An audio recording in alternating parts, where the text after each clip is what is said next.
এখন বিজেপি নেমেছে তাদের রাজনৈতিক উদ্দেশ্য চরিতার্থ করতে।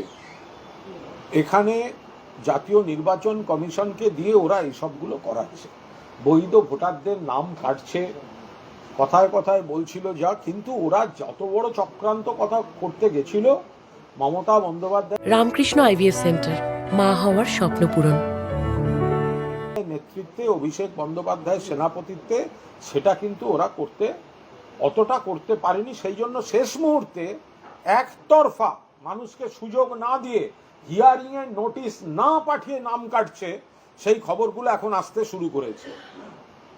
এদের ছেড়ে দেয়া হবে না, যথাযথ ব্যবস্থা হবে।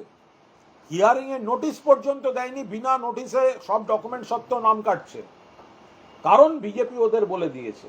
এই করে বাংলায় জেতা যাবে না।